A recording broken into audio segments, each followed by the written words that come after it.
আসসালামু আলাইকুম। আশা করি সবাই ভালো আছো এবং সুস্থ আছো। আজকে একটু নতুন টপিক নিয়ে তোমাদের সাথে আলোচনা করব, যে টপিকটি উদ্ভিদের জন্য খুব বেশি গুরুত্বপূর্ণ এবং আমরা যারা মানুষ আছি এই মানব জাতির জন্য অনেক বেশি গুরুত্বপূর্ণ। কারণ তোমরা জানো যে আমাদের দেশ তথা এই পৃথিবীতে লোকের সংখ্যা তথা জনসংখ্যা দিন দিন খুব দ্রুত হারে বৃদ্ধি পাচ্ছে। আর মানুষ যখন বেড়ে যাচ্ছে তখন মানুষের বসবাসের জন্য বসতির প্রয়োজন হচ্ছে এবং এই বসতির চাহিদা পূরণ করার জন্য মানুষ গাছপালা কেটে ফেলছে এবং সেখানে বসতি স্থাপন করছে। এবং গাছপালা যখন কেটে ফেলে দেওয়া হয় তখন কি হয় সেটা তোমরা জানো, যে যখন গাছপালা কেটে ফেলে দেওয়া হয় তখন আমাদের প্রয়োজনীয় যে অক্সিজেনের ডিমান্ড থাকে সেই ডিমান্ড গাছপালা পূরণ করতে সক্ষম হয় না এবং আমাদের পরিবেশের ভিতরে কার্বন ডাই অক্সাইডের পরিমাণ খুব বেশি বৃদ্ধি পেয়ে যায়। সো আজকে এই গুরুত্বপূর্ণ টপিক নিয়ে আমরা আলোচনা করতে যাচ্ছি, যে টপিকটির নাম হচ্ছে সালোক সংশ্লেষণ। এই সালোক সংশ্লেষণ আলোচনা করার পূর্বে বা বোঝার পূর্বে আমরা কয়েকটা ওয়ার্ড আমরা শিখব। সেই দুইটি ওয়ার্ড হচ্ছে ফটোফসফোরাইলেশন এবং ফটোলাইসিস। সো আমরা প্রথমে ফটোফসফোরাইলেশন নিয়ে আলোচনা করি। সো ফটোফসফোরাইলেশন ব্যাপারটা আসলে কি? তোমরা যারা ডিএনএর গঠন পড়েছো তোমরা জানো যে ডিএনএর ভিতরে এক ধরনের নাইট্রোজেন বেস থাকে এবং সেই ডিএনএর গঠনে আমরা 4 ধরনের নাইট্রোজেন বেস পাই। সেই 4 ধরনের নাইট্রোজেন বেসগুলো হচ্ছে অ্যাডিনিন, গুয়ানিন, সাইটোসিন এবং থায়ামিন। এই যে নাইট্রোজেন বেস রয়েছে যার মধ্যে একটি হচ্ছে অ্যাডিনিন, এই অ্যাডিনিনের সাথে যখন একটি অজৈব ফসফেট বা ইনঅর্গানিক ফসফেট যুক্ত করা হয় তখন অ্যাডিনোসিন মনোফসফেট তৈরি হয়। অর্থাৎ এই যে নাইট্রোজেন বেস রয়েছে অ্যাডিনিন, এই অ্যাডিনিনের সাথে যখন একটি ইনঅর্গানিক ফসফেট যুক্ত করা হয় তখন একটি অ্যাডিনোসিন মনোফসফেট তৈরি হয়। তোমরা জানো মনো মানে হচ্ছে এক, অর্থাৎ একটা ইনঅর্গানিক ফসফেট যুক্ত করার ফলে অ্যাডিনোসিন মনোফসফেট তৈরি হয়। এই অ্যাডিনোসিন মনোফসফেট এর সাথে যখন আরেকটি ইনঅর্গানিক ফসফেট যুক্ত করা হয় তখন তৈরি হয় অ্যাডিনোসিন ডাইফসফেট। তোমরা জানো ডাই মানে হচ্ছে দুই, অর্থাৎ অ্যাডিনিনের সাথে যখন দুইটা ইনঅর্গানিক ফসফেট যুক্ত করা হবে তখন এডিপি তথা অ্যাডিনোসিন ডাইফসফেট তৈরি হবে। এই অ্যাডিনোসিন ডাইফসফেট এর সাথে যখন আরেকটি ইনঅর্গানিক ফসফেট যুক্ত করা হবে তখন তৈরি হবে এটিপি তথা অ্যাডিনোসিন ট্রাইফসফেট। তোমরা জানো ট্রাই মানে হচ্ছে 3, অর্থাৎ এই অ্যাডিনিনের সাথে যখন তিনটা ইনঅর্গানিক ফসফেট যুক্ত হবে তখন তৈরি হবে অ্যাডিনোসিন ট্রাইফসফেট। আমরা যদি একবারে লিখতে চাই তাহলে লিখতে পারি যে অ্যাডিনিন এর সাথে 3টি ইনঅর্গানিক ফসফেট যুক্ত করলে অ্যাডিনোসিন ট্রাইফসফেট তৈরি হয়।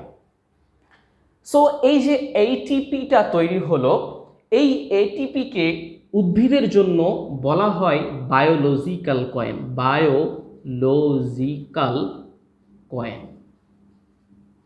সো এটাকে উদ্ভিদের জন্য জৈব মুদ্রা বা বায়োলজিক্যাল কয়েন বা বায়োলজিক্যাল এনার্জিটা কেন বলা হয়? তোমরা জানো যে আমাদের মানুষদের ভিতরে ক্ষমতাবান কারা বা শক্তির উৎসটা কি? আমাদের মানুষদের মধ্যে শক্তির উৎসটা কি? শক্তির উৎস হচ্ছে টাকা। সো আমাদের যার যত বেশি টাকা রয়েছে আমাদের শক্তি তত বেশি। সো উদ্ভিদের জন্য এই যার এটিপি যত বেশি তার শক্তি তত বেশি, সে তত বেশি শক্তি খরচ করতে পারে, সে তত বেশি আর যত বেশি শক্তি খরচ করতে পারবে তত বেশি সে খাদ্য উৎপাদন করতে পারবে। এই জন্য এই এটিপিকে বলা হয় বায়োলজিক্যাল কয়েন বা জৈব মুদ্রা বা বায়োলজিক্যাল এনার্জি। এবার আসি ফটোফসফোরাইলেশনটা কাকে বলে। যখন কোনো বস্তুর সাথে ফসফেট যুক্ত করা হবে তখন তাকে বলে হচ্ছে যে ফসফোরাইলেশন। তোমরা একটা জিনিস মনে রাখবে, যখন কোনো বস্তুর সাথে বা কোনো যৌগের সাথে ফসফেট যুক্ত করা হবে তখন সেটাকে বলবে ফসফোরাইলেশন। এমনিভাবে যখন কোনো যৌগে বা যখন কোনো মৌলের সাথে যখন ব্রোমিন যোগ করা হবে তখন সেটাকে বলবে ব্রোমিনেশন। ব্রোমিনেশন। কোনো যৌগে যখন ক্লোরিন যোগ করা হবে তখন সেটাকে বলবে ক্লোরিনেশন। ক্লোরিনেশন। এভাবে বুঝতেই পারছো যে যখন কোনো যৌগে একটা মৌলের সাথে যখন ব্রোমিন যোগ করা হয় তখন তার নাম হয়ে যায় ব্রোমিনেশন, সেই বিক্রিয়ার নামটা হয়ে যায় ব্রোমিনেশন। যখন কোনো বিক্রিয়ার ভিতরে ক্লোরিনকে যোগ করা হয় তখন সেই বিক্রিয়ার নাম হয়ে যায় ক্লোরিনেশন। ঠিক একইভাবে যখন কোনো বিক্রিয়ার ভিতরে কোনো যৌগের সাথে ফসফেট যুক্ত করা হবে তখন সেই বিক্রিয়ার নাম হয়ে যাবে ফসফরাইলেশন। সো আমরা ফসফরাইলেশনটা তাহলে কাকে বলবো? এডিপির সাথে ইনঅর্গানিক ফসফেট যুক্ত করে এটিপি তৈরির প্রক্রিয়াকে ফসফরাইলেশন বলে। এখন ফসফরাইলেশনের আগে আরেকটি ওয়ার্ড তোমরা দেখতে পাচ্ছ, সেটি হচ্ছে ফটো। এই যে ফসফরাইলেশন বিক্রিয়াটা ঘটে, এটি ঘটে আলোর উপস্থিতিতে। এটি ঘটে তথা ফসফরাইলেশনটা ঘটে আলোর উপস্থিতিতে, যার কারণে এই ফসফরাইলেশনের আগে ফটো যোগ করে বোঝানো হয় যে ফসফরাইলেশন বিক্রিয়াটা ঘটে হচ্ছে আলোর উপস্থিতিতে। সুতরাং পুরো বিক্রিয়াটাকে বলা হয় ফটো ফসফরাইলেশন। সুতরাং আমরা যদি সামারি করতে চাই তাহলে এটা বলতে পারি যে ফটো ফসফরাইলেশন কাকে বলে। আমরা জানি যে লেশন তথা ব্রোমিনেশন, ক্লোরিনেশন, ফসফরাইলেশন মানে হচ্ছে যে কোনো বস্তুর সাথে যখন ক্লোরিন যোগ করা হবে তখন সেটাকে বলবো ক্লোরিনেশন। কোনো যৌগে যখন ব্রোমিন যোগ করা হবে তখন সেটাকে বলবো হচ্ছে ব্রোমিনেশন। ঠিক তেমনিভাবে কোনো যৌগে যখন ফসফেট যুক্ত করা হয় তখন সেই বিক্রিয়াটাকে বলা হয় যে ফসফরাইলেশন। অর্থাৎ এডিপির সাথে ফসফেট যুক্ত করে এটিপি তৈরির প্রক্রিয়াকে বলা হচ্ছে ফসফরাইলেশন।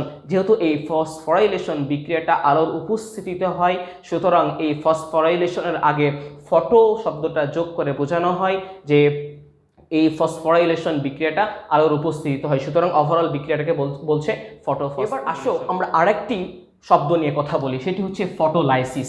একটা শব্দ তোমরা মনে রাখবা, এই যে লাইসিস, এই লাইসিস শব্দের অর্থ হচ্ছে ভেঙে ফেলা, ভেঙে ফেলা। আর জেনেসিস, জেনেসিস শব্দের অর্থ হচ্ছে গড়া। আমরা এখন যেটা পড়ব সেটি হচ্ছে যে ফটোলাইসিস। লাইসিস মানে হচ্ছে ভেঙে ফেলা। কি ভেঙে ফেলবে? পানিকে ভেঙে ফেলবে। যখন পানিকে ভাঙা হবে তখন এখানে দুইটি H+ আয়ন, দুইটি ইলেকট্রন এবং হাফ অণু অক্সিজেন উৎপন্ন হবে। তোমরা জানো যে একটা হাইড্রোজেনে একটি ইলেকট্রন থাকে, তাহলে পানির অণুতে থাকে হচ্ছে দুইটি হাইড্রোজেন। তাহলে দুইটি হাইড্রোজেন থেকে দুইটি ইলেকট্রন তৈরি হবে বা দুইটি ইলেকট্রন বের হয়ে যাবে দুইটি হাইড্রোজেন থেকে। আবার যখন দুইটি হাইড্রোজেন থেকে দুইটি ইলেকট্রন বের হয়ে যাবে তখন সেখানে দুইটি H+ আয়ন উৎপন্ন হবে। এবং আরেকটা জিনিস পানির অণুতে আমরা দেখি সেটি হচ্ছে যে অক্সিজেন, এবং সেখানে হাফ অণু অক্সিজেন উৎপন্ন হবে। এই যে ফটোলাইসিস শব্দটা আমরা পড়ছিলাম, এই ফটোলাইসিস শব্দের মানে হচ্ছে এই পানি ভেঙে যাওয়ার প্রক্রিয়াটাকে ফটোলাইসিস বলা হয়। পূর্বের যে ফটো ফসফরাইলেশন পড়েছিলাম সেই ফটো ফসফরাইলেশনের ফটো শব্দটা যোগ হয়েছিল, কারণ এই ফসফরাইলেশন বিক্রিয়াটা ঘটছে আলোর উপস্থিতিতে। ঠিক তেমনিভাবে এই যে লাইসিস বিক্রিয়া, ভেঙে ফেলার যে বিক্রিয়া তথা পানিকে ভেঙে ফেলার যে বিক্রিয়া, সেটিও ঘটবে আলোর উপস্থিতিতে। সুতরাং এই ফটোলাইসিস শব্দটা বুঝবো যে আলোর উপস্থিতিতে পানি ভেঙে ফেলার প্রক্রিয়াটাকে বলা হচ্ছে ফটোলাইসিস। এবার আসো আমরা মূল সালোক সংশ্লেষণ প্রক্রিয়াতে আসি, যে সালোক সংশ্লেষণ বলতে আসলে কি বোঝায়। এখানে আমরা দুইটা শব্দ পাচ্ছি, একটা সালোক আর একটা হচ্ছে যে সংশ্লেষণ। এই সালোক শব্দের অর্থ হচ্ছে আলোকের সাহায্যে, আলোকের সাহায্যে তথা আলোর সাহায্যে।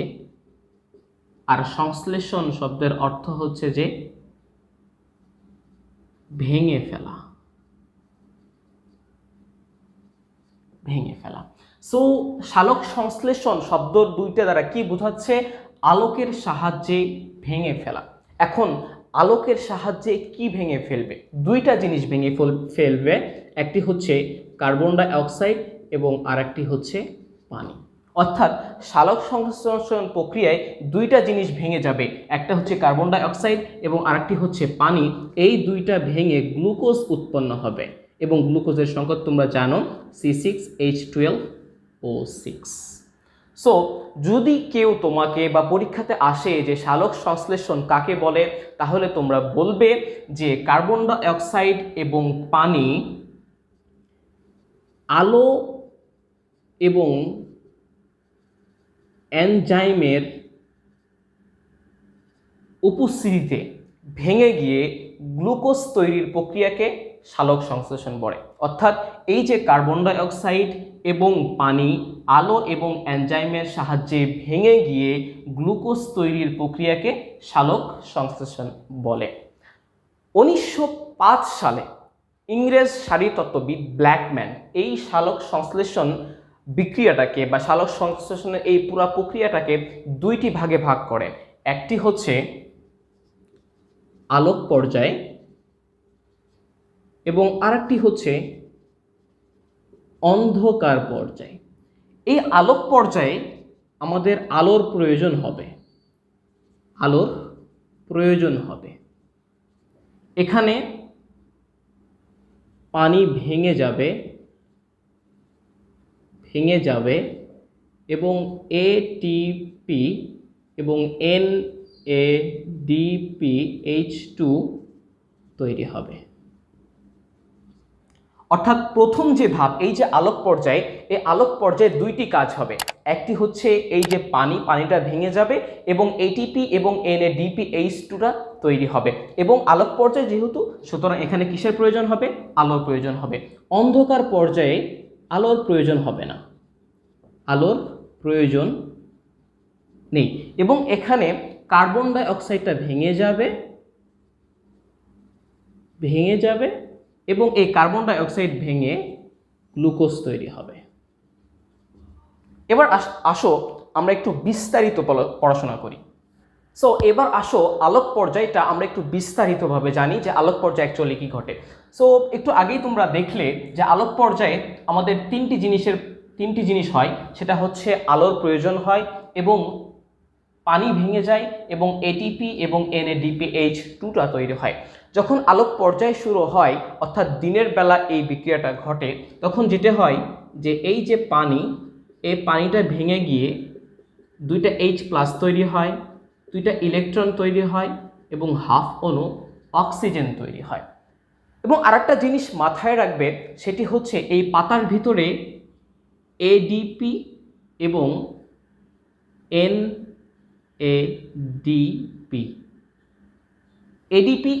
NADP এই পাতার ভিতরে আগে থেকেই থাকে।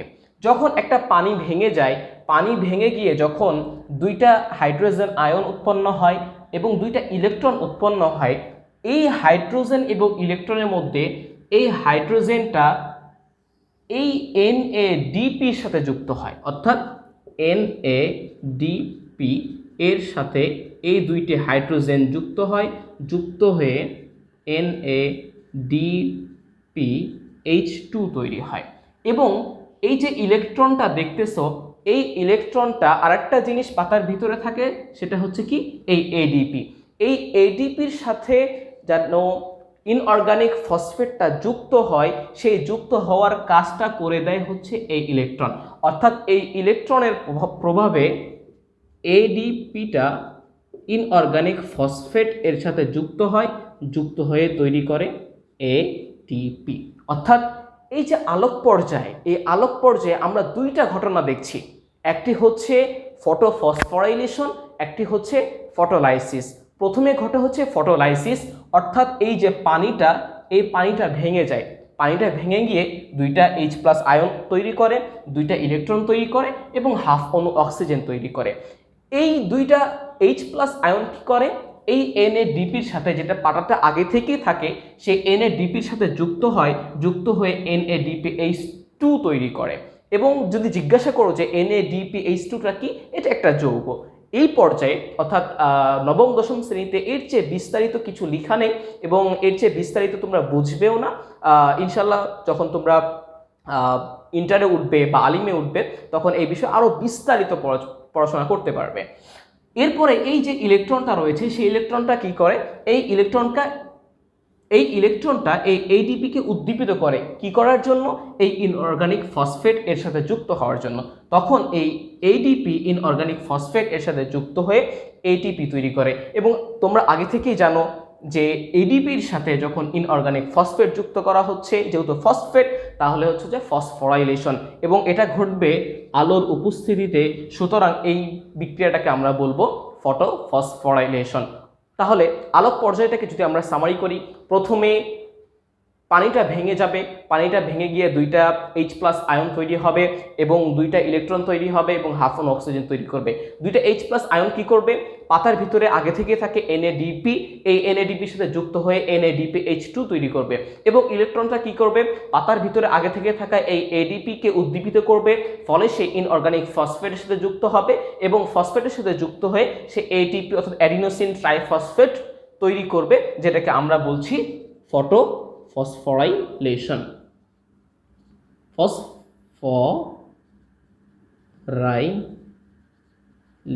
এবার আসো আমরা অন্ধকার পর্যায় নিয়ে আলোচনা করি যে অন্ধকার পর্যায়ে অ্যাকচুয়ালি কি হয়।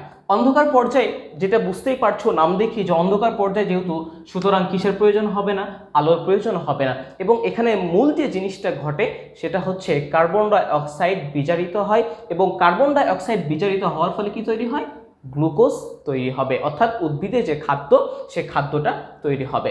এখন এই যে কার্বন ডাই অক্সাইড বিজারিত হবে, এটা এমন না যে কার্বন ডাই অক্সাইড, এই যে কার্বন ডাই অক্সাইড সেটা ডিরেক্ট বিজারিত হয়ে মনে করো যে গ্লুকোজ তৈরি হলো, বিষয়টা এরকম না। বরং কার্বন ডাই অক্সাইডটা অনেকগুলো বিক্রিয়া পার করে দেন এই গ্লুকোজে পরিণত হয়। অর্থাৎ এই কার্বন ডাই অক্সাইড থেকে গ্লুকোজ তৈরি হওয়ার প্রক্রিয়াটা অনেক বিশাল। এই বিশাল প্রক্রিয়াটা আসলে নবম দশম শ্রেণীতে খুব বেশি আলোচনা করা হয় নাই, তবে খুব সংক্ষিপ্ত কিছু আলোচনা তোমাদের বোঝার জন্য আমি করব। এই যে কার্বন ডাই অক্সাইডটা বিজারিত হয়, এই বিজারণের জন্য 3টা পদ্ধতি আছে। সেই 3টা পদ্ধতির একটি হচ্ছে কেলভিন চক্র বা C3 চক্র, H-O/স্ল্যাক চক্র বা C4 চক্র, এবং আরেকটি রয়েছে ক্রেসুলিয়েসিয়ান অ্যাসিড মেটাবলিজম বা CA। এবার আসো আমরা একটু C3 চক্র নিয়ে আলোচনা করি। যে কার্বন ডাই অক্সাইড যে বিজারিত হয়, সে বিজারিত হওয়ার 3টি পদ্ধতির একটি পদ্ধতি হচ্ছে এই C3 চক্র। বিজ্ঞানী কেলভিন এই C3 চক্রটা আবিষ্কার করেন এবং এই আবিষ্কারের ফলে তিনি নোবেল পুরস্কার পেয়েছেন। তোমাদের বইয়ে খুব বেশি ডিটেলস C3 চক্র নিয়ে আলোচনা করা নেই, কিন্তু তোমাদের বোঝার সুবিধার্থে একটু খুব সংক্ষিপ্ত আলোচনা C3 চক্র নিয়ে আমি একটু করব। প্রথমে কার্বন ডাই অক্সাইডটা একটা যৌগের সাথে যুক্ত হয় যার নাম হচ্ছে রাইবোলোজ 1,5-বিসফসফেট। অর্থাৎ পাতার ভিতরে একটা যৌগ থাকে, সেটাকে বলা হচ্ছে রাইবোলোজ 1,5-বিসফসফেট। এই যৌগের সাথে কার্বন ডাই অক্সাইডটা যুক্ত হয় এবং কার্বন ডাই অক্সাইডটা যুক্ত হয়ে কিটো অ্যাসিড তৈরি করে। এই কিটো অ্যাসিড থেকে আরেকটি পদার্থ তৈরি হয়, সেটি হচ্ছে 3-ফসফোগ্লিসারিক অ্যাসিড, যেটা কিনা কয় কার্বন বিশিষ্ট, এটি হচ্ছে 3 কার্বন বিশিষ্ট। এবং এই যে C3 চক্র, এই C3 চক্রের প্রথম স্থায়ী পদার্থ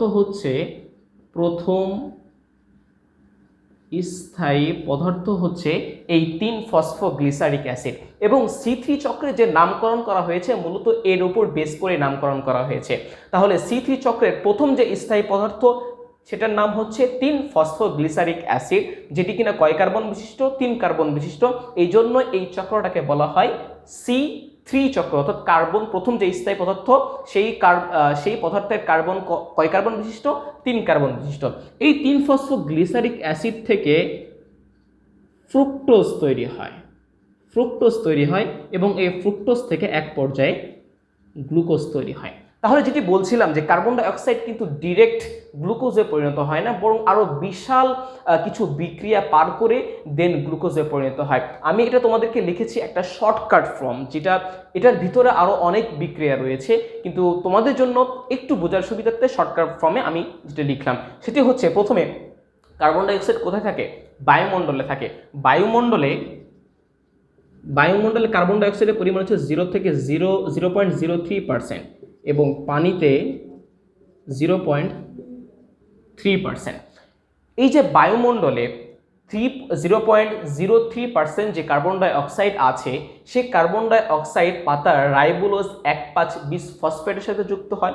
এই 1,5,20 ফসফেট থেকে এক পর্যায়ে কিটো অ্যাসিড তৈরি হয় এবং এই কিটো অ্যাসিড থেকে C3 চক্রের প্রথম স্থায়ী পদার্থ 3 ফসফোগ্লিসারিক অ্যাসিড উৎপন্ন হয়, যেটি কিনা C3 চক্রের প্রথম স্থায়ী পদার্থ এবং এই পদার্থটি 3 কার্বন বিশিষ্ট, যার কারণে এই চক্রের নামকরণ করা হয়েছে C3 চক্র। এবং এই প্রথম স্থায়ী পদার্থ 3 ফসফোগ্লিসারিক অ্যাসিড থেকে এক পর্যায়ে ফ্রুক্টোজ তৈরি হয় এবং ফ্রুক্টোজ থেকে এক পর্যায়ে গ্লুকোজটা তৈরি হয়। এটি হচ্ছে কার্বন ডাই অক্সাইড বিজারণের প্রথম যে পদ্ধতি, C3 চক্র। C4 চক্রের ক্ষেত্রে কি হয়? C4 চক্রের প্রথম যে স্থায়ী পদার্থ সেটি হচ্ছে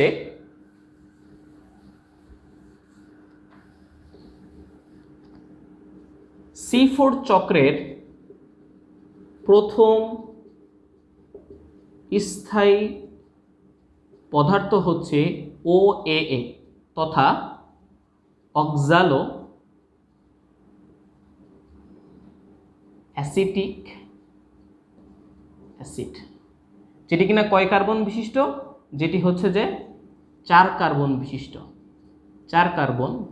যেহেতু এটি 4 কার্বন বিশিষ্ট, সুতরাং এই চক্রটাকে বলা হচ্ছে C4 চক্র এবং এই C4 চক্রটা আবিষ্কার করেন বিজ্ঞানী হ্যাচ ও স্ল্যাক, যার কারণে এটিকে বলা হয় হ্যাচ ও স্ল্যাক চক্র বা C4 চক্র। এবার আসি CAM তথা ক্রিসোলিসিয়ান অ্যাসিড মেটাবলিজম। এটা সব উদ্ভিদের ক্ষেত্রে ঘটে না, শুধুমাত্র পাথরকুচি উদ্ভিদের পাতায় এই চক্রটা ঘটে। অর্থাৎ এই CAM ক্রিসোলিসিয়ান অ্যাসিড মেটাবলিজম, এই চক্রের মাধ্যমে কার্বন ডাই অক্সাইড বিজারিত হয়ে গ্লুকোজে পরিণত হয় শুধুমাত্র এই পাথরকুচি উদ্ভিদের পাতায়। সো আশা করি সালোক সংশ্লেষণ যে প্রক্রিয়াটা, পুরো প্রক্রিয়াটাই তোমরা বুঝেছো। প্রথম থেকে যদি আমি একটু সামারাইজ করি, সালোক সংশ্লেষণ কাকে বলে? সালোক সংশ্লেষণ মানে হচ্ছে আলোকের সাহায্যে বিশ্লেষণ বা আলোকের সাহায্যে ভেঙে ফেলা। সেটা কাকে ভেঙে ফেলা হবে? কার্বন ডাই অক্সাইড ভেঙে যাবে, পানি ভেঙে যাবে। কার্বন ডাই অক্সাইড এবং পানি ভেঙে কি তৈরি হবে? গ্লুকোজ তৈরি হবে। এই যে সালোক সংশ্লেষণ 1905 সালে ইংরেজ শারীরতত্ত্ববিদ ব্ল্যাকম্যান এই সালোক সংশ্লেষণটাকে দুইটি ভাগে ভাগ করেন। একটি হচ্ছে আলোক পর্যায় এবং আরেকটি হচ্ছে অন্ধকার পর্যায়। আলোক পর্যায়ে যেটি ঘটে সেটি হচ্ছে আলোক পর্যায়ে, যেহেতু পর্যায় আলোক সেহেতু এখানে আলোর প্রয়োজন হবে এবং এখানে দুইটি বিক্রিয়া ঘটবে। একটি হচ্ছে ফটোলাইসিস। আমরা জানি লাইসিস মানে হচ্ছে ভেঙে ফেলা, সুতরাং এখানে কি ভেঙে যাবে? পানিটা ভেঙে যাবে। পানিটা ভেঙে এখানে কি হবে? পানি ভেঙে দুইটি H+ আয়ন তৈরি হবে, দুইটি ইলেকট্রন তৈরি হবে এবং হাফ অণু অক্সিজেন তৈরি হবে। এবং যেই দুইটা H+ আয়ন তৈরি হবে, সেই H+ আয়নটা কি করবে?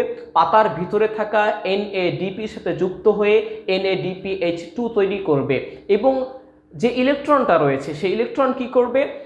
যে দুইটি ইলেকট্রন পানি ভেঙে ফেলার পরে তৈরি হয়, সেই দুইটি ইলেকট্রন ADP-কে উদ্দীপ্ত করবে এবং ADP উদ্দীপ্ত হলে সে ইনঅর্গানিক ফসফেট তথা ADP এবং ইনঅর্গানিক ফসফেট যুক্ত হয়ে ATP তৈরি করবে।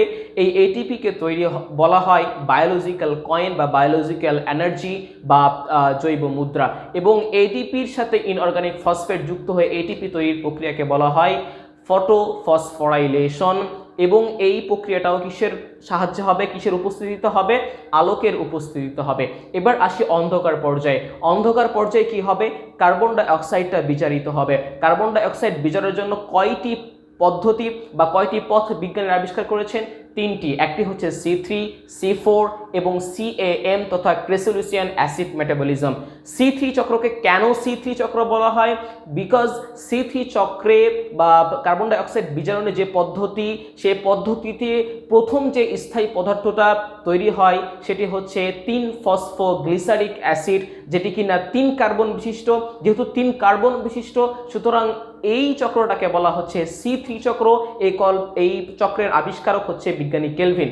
এবং তারপরে C4 চক্র। C4 চক্রের প্রথম যে স্থায়ী পদার্থ সেটি কার্বন সংখ্যা অনুসারে C4 চক্রের নামকরণ করা হয়েছে এবং C4 চক্রের প্রথম স্থায়ী পদার্থের নাম হচ্ছে অক্সালোঅ্যাসিটিক অ্যাসিড, যেটি কিনা 4 কার্বন বিশিষ্ট। এবং সর্বশেষ যেই একটি ইউনিক একটি কার্বন ডাই অক্সাইড বিজারণের পদ্ধতি আলোচনা করা হয়েছে সেটি হচ্ছে CAM তথা ক্রেসোলিসিয়ান অ্যাসিড মেটাবলিজম। সেটা ঘটে শুধুমাত্র পাথরকুচি উদ্ভিদের পাতায়। আশা করি তোমরা সালোক সংশ্লেষণটা বুঝতে পেরেছো। আমার এই ভিডিওটি দেখার পর এটি নোট করবে এবং নোট করার পরে তোমরা বইয়ের সাথে বইটা জাস্ট একবার পড়বে। আশা করি সালোক সংশ্লেষণ নিয়ে তোমাদের আর কোনো কনফিউশন থাকবে না, ফসফোরাইলেশন নিয়ে তোমাদের আর কোনো সংশয় থাকবে না, বা ফটোলাইসিস নিয়ে তোমাদের আর কোনো সন্দেহ থাকবে না, বা কোনো ধরনের বুঝতে পারছি না এরকম কোনো কনফিউশন তোমাদের মাঝে থাকবে না।